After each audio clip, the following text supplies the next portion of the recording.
Good evening, everyone. Today is March 9th, 2020. We are going to be continuing our talk on the healing series. We have been talking for the past 4 weeks on healing, and that's the topic that I'm bringing up to you between half hour, 45 minutes, but we'll try to keep it a little shorter today. We'll try. Anyway, we have talked, we had 4 talks already. And today we are going to concentrate on spiritual influences when it comes to illnesses and when it comes to healing as well. What power, what part do spirits play in influencing the healing and influencing the onset of illnesses? So we have to think. We've talked a lot about case studies. We've talked a bit about mental illnesses, on why we get sick, why the afflictions. So we've talked quite a bit about a few topics. If anyone wants to see the previous talks on healing, just come here to Kardec Radio, and it's right there on the videos. Just search by Healing Series Talk 1, 2, 3, 4. Today's the 4th. Yes, today is the 4th actually. Anyway, so first let's get to the most obvious aspect of illnesses. Why, what are some of the things that we get ill or we get sick for?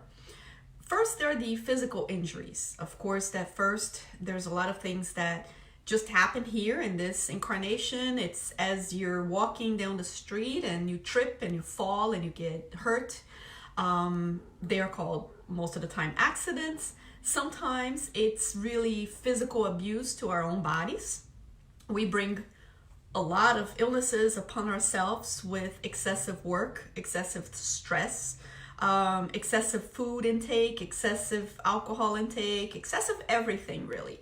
I like how beautiful our doctrine is, because it never has any prohibition. It's never saying that you cannot do that. The point of Spiritism is to really advance our moral and our intellectual combination, to growth, to a spiritual growth. So it's given that we're going to make mistakes. It's given that we're going to commit a few excesses here and there, a few faults here and there. But it's this constant willfulness, I guess is the right word, to grow. So it's not for anybody to feel guilty about whatever condition they're in, because it's part of the whole growing that we do. So physical illnesses are those that we know, again, physical abuse to our bodies, accidents, excesses, vices, all of that. Most of that can be treated by traditional medicine, and most of those things are temporary. And again, we talked about some case studies on the last one, and it has a lot to do with that. That's the first part of getting ill, the physical illnesses. The second part of illnesses, not being the physical illnesses, are illnesses or anything that has happened as a result of a past life, a past incarnation. So a lot of times some people are born with a specific need or a specific scar or a specific anything. And it really is a result that you're still carrying from a past life. So it's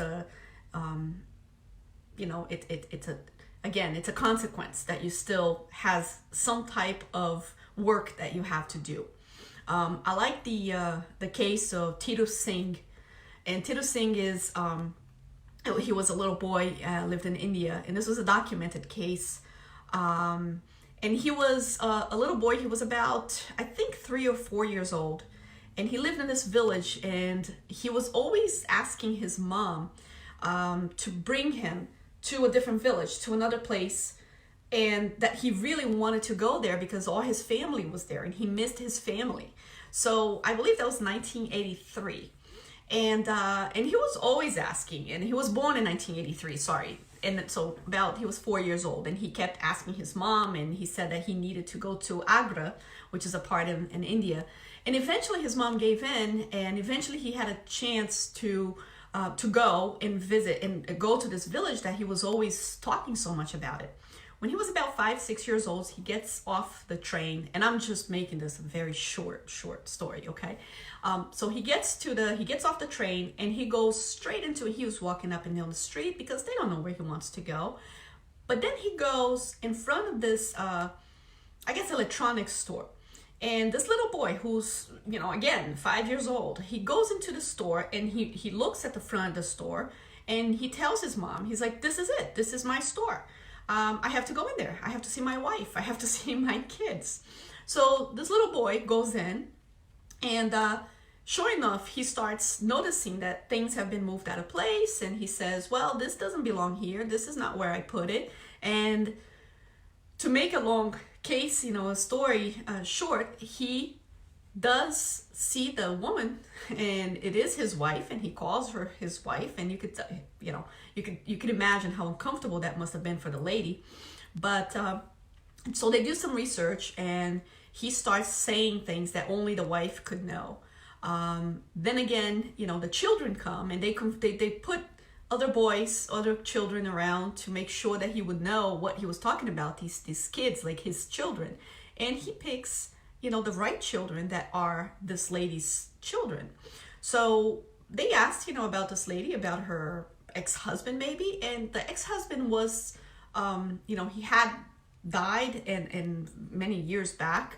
And so what happened was they brought the newspapers and they researched what happened, and they found out that her husband was shot in the head in front of the store while he was in the car. Well, they shaved this little boy's head, and the little boy had the exact bullet scar on the side of his head, the entrance and exit of the bullet. He had the exact scars at the exact locations because they did a the whole how do you say, after the not the biopsy, I'm so sorry, I forgot the word, after you die and they do the, come on, someone can help type it up for me. Not biopsy, I know what a biopsy is. It's just, this is almost the same name. So it's the post-mortem, okay? So after you die, they try to find out what happened and they measure everything. So it was, and then all the details show that this little boy was the reincarnation of this lady's past husband.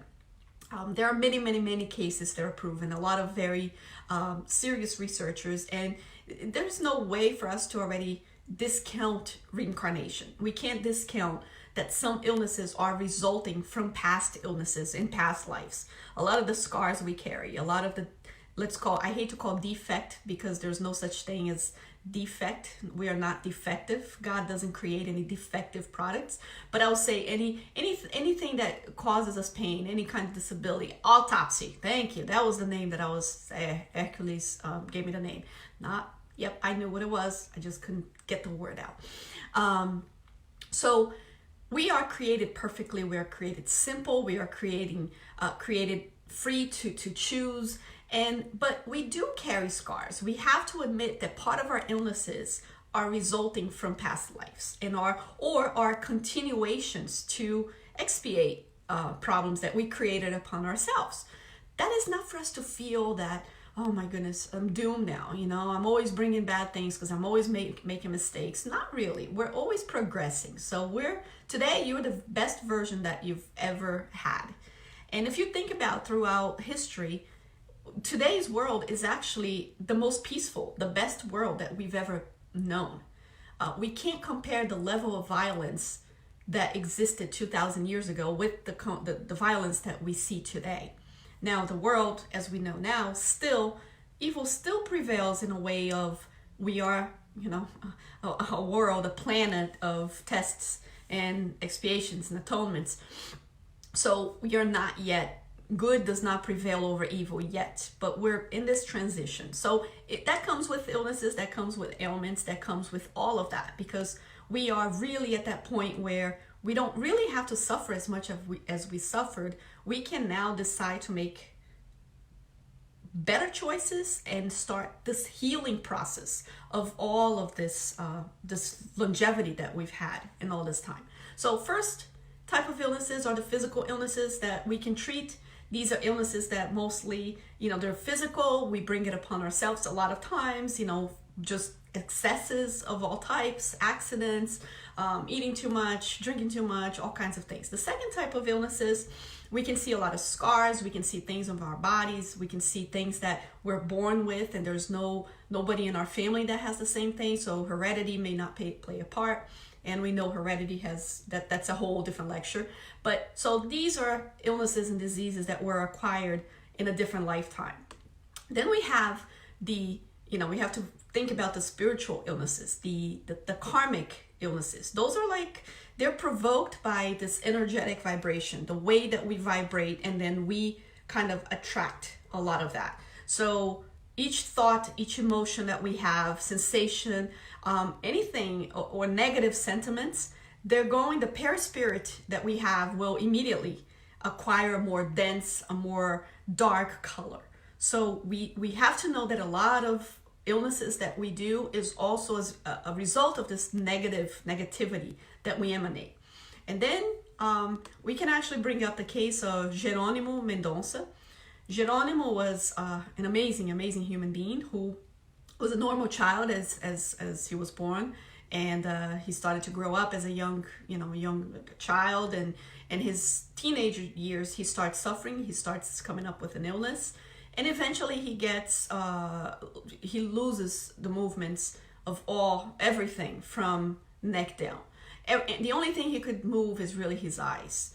But this man would continue on to lecture. He would continue on to do all that any of us do.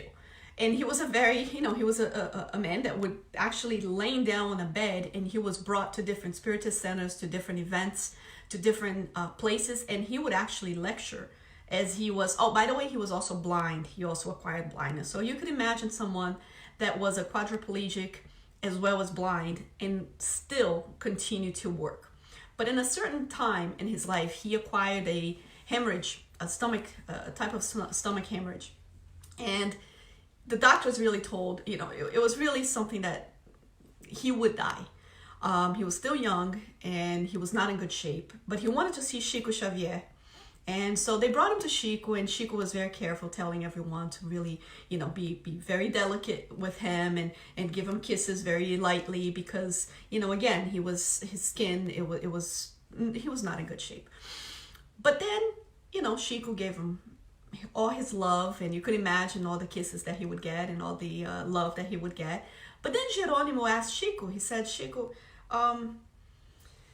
can you tell me exactly what happened here?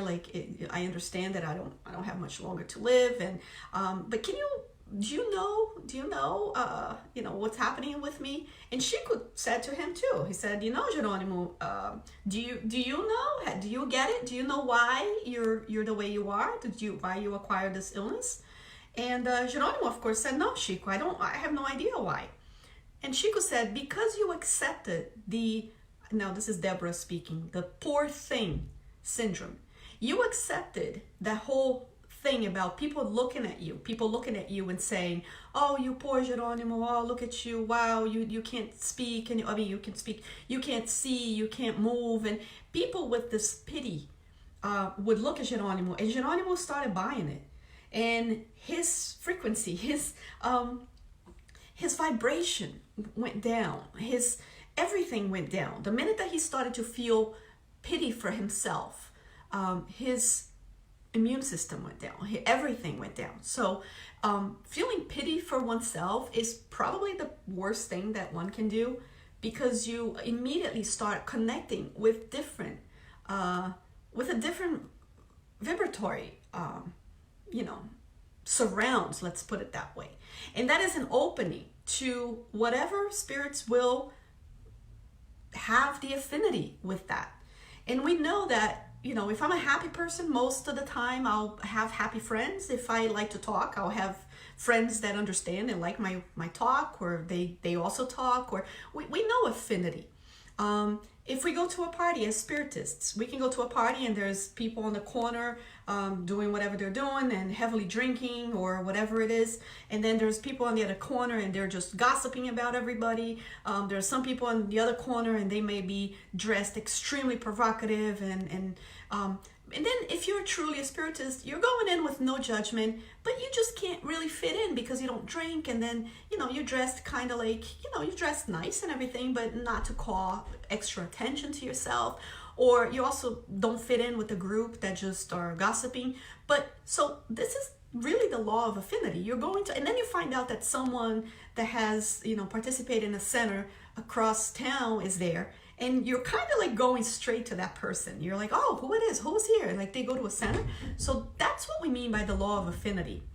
It's nothing extraordinary. It's not that spirits are just, flying around the air, just saying, oh, I'm going to bother this person this day. It's so much complex than this, yet it's so much simple because we really attract what works, with us. People always say, what's the reason that people change? I like to say people change when something stops working for them, because we kind of get into a comfort zone and then we don't change. But then when pain comes, then we're forced to change, So why am I saying that? Because again, when Geronimo Mendonça, he kind of fell into that whole thought level of poor me, poor thing, then everything went down. And then the minute that he decided that he was not a poor thing, and the minute that he started that, I'm going to, this whole, the negative thought, interfered in his physical body. And then the minute that he decided, you know what, I'm going to have goodwill. I'm going to really do something about it. I'm going to sing. I'm going to start getting happy. I'm going to play. I don't want people to look at me and see me as a poor person, as a pitiful person. And then he changed that, and they went on, him and Chico, and they started immediately to talk about good things and all of that. And the result of this is that Geronimo went on to live many, many, many years. He did not die from this, and he understood that the connection needed to, why he was connecting with this whole vibration did not work for him. So he immediately switched and he said, I'm going to start seeing the bright side of things, and I don't want anybody looking at me as I'm someone worthy of pity. Now, we can have compassion. That's a whole different thing. Compassion is a good thing. Pity is never a good thing. And especially if you look at you and you pity yourself, it's time to work on that self-pity. And you can have compassion. You can say, wow, I have this that I have to work, and I'm going to love myself and I'll win. But if I look at me as, oh, I'm such a person worthy of pity, then you start your train of thought will start going into, I'm worthless, I'm not worthy of good things in my life. So pity, never a good thing. That's why I wanted to say about, Geronimo in this episode. And of course, there are the attractive or symbiotic illnesses, and that's the spiritual influences, a lot of that. That's when you go to the doctor 1,000 times for the same pain and nobody finds anything. You go to the doctor because you have a headache, and it's not your headache, because you are feeling the pain from a connection, a spiritual connection, a spiritual influence. We have to remember that a lot of obsessions, a lot of your spiritual influences, if there's that, there's that connotation where if you have a clean house, you won't have any rats in it, any flies in it, because the house is so clean and they really are just coming for nasty leftover food all around. And that's kind of like the same as obsession. If your internal self, if you're vibrating in a good frequency, with love, of gratitude, of helping, of self-love as well, then it's very hard to have a connection with negativity or with any obsessors. It's not as if God, because people say, well, how can obsessors really torment someone who's completely living in love? Well, they can't. And that's the thing. We just have to work. We give too much attention to the obsessors. Let's put it, quote, we put too much obsessions on blaming them. See, I said we obsess on blaming the obsessors instead of working on cleaning our own house. Because if my house is clean, someone who's not will not really enjoy being there. Dirties like dirties. Cleanliness enjoys cleanliness. So that's the connection that I talk about.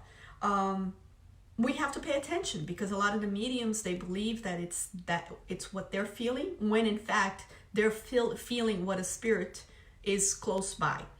I like the analogy of, think about it. If you're not a medium, if you cannot serve as a medium between a spirit, right, and the voice that he wants to give out, if you don't want to lend your, let's see, your vocal cords, then, if you can't do it, if you don't have the capability to do that, no spirit's going to want to speak through you, because you don't have the instrument that they need.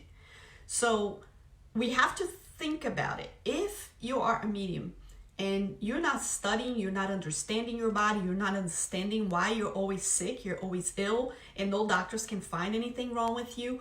But if I was an ill spirit and I'm ignorant of the fact that I'm even dead, but I realize that when I get close to you, I get close to this one specific person, they feel my pain, because I make this connection. They're able to see me or feel me. Then I want help from them. I'm going to be closer to them because I think that they notice me, so they may help me. And a lot of the times, these are mediums that have no idea that they can help these spirits, and they're just absorbing their pain and their call for help. That is why mediums must study nonstop all the time. Because a lot of times we say, oh, mediums are always sick. A lot of times mediums that are not studying become sick. And it's not because of the mediumship. It's the opposite. It's because they have such capability to help and their tool is not being used. So can the spirits influence us? And we're going to the Spirits book, question 459. Do spirits influence our thoughts and our actions? And the answer is, their influence upon them is greater than you suppose, for it is very often they who direct both. So it's very important for us to know that. And the rest of the question is, the rest of the answer is very clear in saying, but you have to have the right plug for them to be able to influence you. Because if you're speaking to me in a different language, you're not going to be able to influence me. You can be the best speaker in the world, but if I don't have the knowledge of your language, you can say what you want and I still won't understand. You can't influence me because I don't know your language. So again, if you can influence me, you can have a great argument, but I have to have the plug for that information to come to me.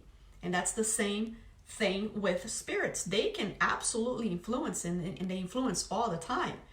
Not only the bad, and that's the thing. People always say, oh my goodness, I'm afraid. They're always directing me then what I do, what I don't do, if I should eat more and keep eating and keep eating. No, but it depends. You see, you may be surrounded by spirits who love you, spirits that are cheering for you. And then if you open up to them, that's a good thing. So let's not be so fearful of being influenced by spirits, because I would love to be influenced by Jesus all the time, right? So let's be open to the spiritual influences, but let's pray and let's really be protected from who and with whom do we want to be influenced by, right? And I mean, whatever you read, that's the material that's influenced your life and doing the things you do. Whatever you watch on TV, that's being a great influence on what you do. Now think about it. If everyday things influence you, being TV, being radio, being books, whatever it is, that's really you. You're part of everything that you read, that you listen to, that you dance to, the places that you go to. So think about it. It's not very different in the spiritual world. If in spirits, they're just people. The only difference is they're discarnate. So if you listen to your friends, well, you're going to listen to them too. It's whoever you're going to have an affinity. That's who's going to have the power to influence you. And another thing is, they're going to influence you only if you are predisposed to that spirit influencing you. That's just sickness. Think about it. You can only get a virus, or you can only get bacteria, or whatever it is. You need two things. You need to be predisposed to have that, and you need a trigger. You need either contact with it. You need something that makes that happen, right? Or flourish. You need something. So with spirits, and let's say obsessors in that case, well, you need to be predisposed. So you're only going to have obsessors if you had past enemies most of the time. I'm not, of course, that any of my talks is not directed to black and white. Of course, there are exceptions and everything. That's a given. But for the most part, it's kind of illnesses. You need to be predisposed and you need a trigger to get sick with anything. If you don't have the predisposition for diabetes, then you're not going to get diabetes. But if you have the predisposition for it and you have the trigger, which is the onset of the disease, something that you're doing that will trigger it, then you will. So anything, you need both. For obsessors, of course, you need to be predisposed to those obsessors. So most likely our enemies on the past, enemies by the part of most likely they're here for vengeance. So we can't see them as the bad guys, because if we have some contact with them, we can't, most likely we weren't, their prayer people, their benefactors. We probably had some negative involvement with somebody who hates us. It's very rare that someone hates us for no reason at all. We're talking about obsessors. And then you need the trigger. And the trigger for them to be able to influence you is exactly to connect with the same vibration that they are. So you can have predisposition, you can have people that do not like you in the spiritual realm. However, if you are doing everything right, if you are vibrating in love, there's no way to connect with you. So that's why we don't have to worry so much about our past and really concentrate on bettering ourselves today. And you can have the trigger, but maybe you have the trigger, but if you don't have any, then any spirits that are around and they see the trigger, there is a girl, I don't know who she is, but hey, I noticed that she started doing she started really liking to gossip. So hey, I'm going to join her. So these are spirits that are not necessarily in your past history, but they just wait for some kind of a trigger to come into you. So, but you had a predisposition in a sense of, mostly heavy obsessors. You most likely need the predisposition. I know it's a tricky subject and we can, again, talk more about that some other time. But I think you guys get the whole sense that I'm talking as far as the influence of spirits. How do we know what spirits are close to us, especially in healing? If I want spirits of people who want to willfulness, with willfulness, help me in my own healing, what do I have to do? I have to create the environment for them to come to me, to influence my body to heal. I will go to the Spiritist Center. I will sit in a calm environment. I will elevate my thoughts to Jesus. I am going to ask for these spirits to come close and to help me. That is a great spiritual influence, right? And that's an action in healing. If I ask you guys, wherever you are, you're hearing my voice, you might be hearing other things. Maybe the TV's on, the radio's on. So if I ask you, are you listening to classic music right now? You may say, no, I'm not. If I ask you, are you listening to, I don't know, samba music, or African music right now? You may say, no, I'm not. But if I ask you the frequencies for those radio stations, are they around? Absolutely, they're on. But if you tune that channel to that specific frequency, then you're going to hear classical music, you're going to hear African music or the samba, right? So the frequency doesn't cease to be here because I don't hear it. It's still here. So what I have to do is I have to tune in to the right frequency to hear that specific song, that specific channel. So you're here tuned in to me because you created the connection with Kardec Radio right now. Kardec Radio is on, no matter in everywhere. It's on right now. But only those people that chose to connect to that channel are going to listen to, the talk today. It doesn't mean that it doesn't exist because they didn't tune into the channel. So that is the same thing with spiritual involvement and influences. If we want to be healed, if we want our bodies to be in good shape, we have to pay attention and make sure that we align ourselves, we turn on the right channels, because the influences are going to be everywhere. The chances of being good influences versus bad influences depends on the environment that you're you're specifically in. If they're everywhere, but then let's say my whole town is a mess, but then there's a spiritual center in there, it's kind of like an, you know, embassy. It's kind of like an embassy of light in that town. So I gotta get out of this chaos once in a while to go into that embassy of light, embassy of healing, right? Once in a while, because sometimes I'm not prepared to bring my own to clean up the environment around me that will open up to good spiritual influences. Another thing that's very important, and that'll be most likely my final suggestion as well, as far as healing our bodies, healing our mental stresses, healing our psychological state that may not be so healthy, and as far as spiritual influences, is Jesus always said to ask, right? Ask for what you want. And it's very good. The element of prayer will be provided. There is not one prayer in the world that will go unheard.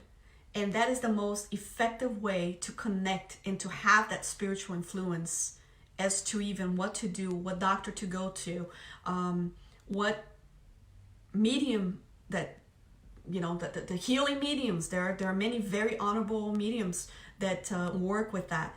There is many people that can give passes and are extraordinary, the results that, you know, you just go to that center and you sit and everything is so prepared, everything is so clean, everything is so, and I'm talking on a spiritual level. So ask and start praying. Give yourself, you know, the self pass. Ask at night before you go to sleep, and if you're ill, ask to be taken and to be influenced by good souls as to what decision to do. Sometimes we don't know if we go to this doctor, to that, if we take this medicine or not. We can have the spiritual influence in our life from the right spirits of amazing doctors that know our body, that can whisper almost in our ears and say, listen to what that doctor is saying, because he, even though you're not a medium, he is. And I'm actually talking to him right now, and out of his voice is saying exactly what you should be doing. So we have to have this faith as to surrender yourself to God, surrender yourself to his will, and then trust him. Trust him in your prayers when you ask, but then you shall seek. You have to do your work. You have to do the legwork. So, all right, everyone, this is my talk for today on the spiritual influences. Let's not think of spiritual influences as a bad thing, as if we don't have free will, because we do. And we do have free will. We actually use that with the spiritual influence, because our free will determines what spirits will be with us. That is exactly what free will is. I determine what spiritual influences will be close to myself. So you see, it's actually a beautiful thing. I want to be influenced by good spirits, then I vibrate on their level, very easily connected. And then I want to be, you know, like Paul of Tarsus said, it's not me who works anymore, it's Jesus who works through me. So how beautiful to be actually guided and to do this beautiful work if you're being influenced by good spirits. So don't think that being influenced by spirits is a bad thing. That's only a bad thing if you're doing bad things, right? Then the connection will be very strong. I wanted to just say hello to you guys. Let me see who's here. We have Hercules saying hello to us here. Hi, Hercules. He's a worker at our center, Good Harvest in Newark. Chris Braga, Samantha Christina, Saul is here watching. Hello, Saul. We have Anita Swaite. We have Chris. Chris is my good friend. They're from SSB in Baltimore. We have Nayli, wonderful Nayli is here. We have Nada. Hello, Nada. Nada's got the little hands here, the prayer hands. Thank you so much for watching. I'm sure there's a few other people by my cell phone. I can't do the little thing all the way down for some reason. But thank you guys. Thank you for being here. And let me just say, next week, next Monday, we're going to be doing our 5th talk. And we're going to be talking about Jesus heals the blind man. And this talk will be based on a few different lectures that I've watched. A few, some research that I did, and we're going to talk about how he healed that blind man and the lessons that we can get from that specific healing. So I hope to see you all next Monday at 7. And if you haven't seen the past 3 different videos that are past, just search on Kardec Radio, and if you like it, hey, share it. Why not? Thank you so much. And oh, Chris is saying, love you guys, beautiful job. Hey Chris, thank you so much. And the Kardec team is here. We do our best. As for me, I'm absolutely going to make mistakes, and I ask everyone for their forgiveness. I will try to do my best. And thank you so much. You guys are the people that keep us going. Thank you so much, everyone. Have a wonderful, wonderful week.